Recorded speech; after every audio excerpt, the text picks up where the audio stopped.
就来看这个林经仁，本地是要来喊这个高虹安，尾也是甲手甲揪转来，讲就是惊因这两只马来相踢，结果去好着民进党的沈慧虹去互因挂伫我尾，所以林经仁再去到立法院开记者会，是甲目标上尊新竹市政府。伊讲林志坚甲沈慧虹是老袍两人组。 讲这个新竹市动物园动物变少了，变做标本馆。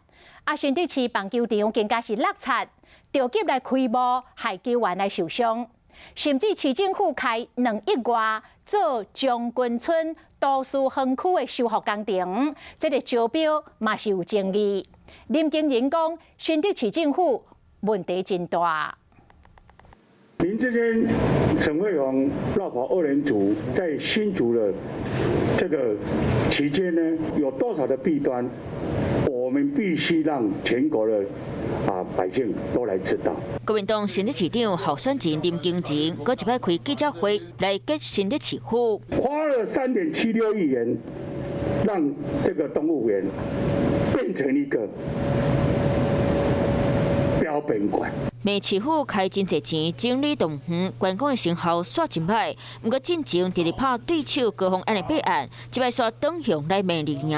搁特别上北来到国民党联谊党团的办公室召开记者会，包括总调查民众书记长李德维拢来到座顶支持。到底没用在刀口上，我们会在财委会提案，要求审计部。 进行专案的查核。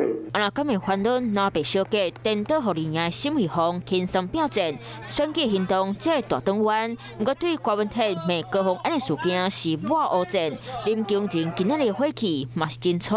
柯市长常常睁眼说瞎话，民众党只剩下青年这块招牌。 那现在受创了，还说还不知道悔改。林经仁原来评点新竹市长，嘛甲民众党顶真案。啊，高虹安嘛因为压力伤过大，即马当伫咧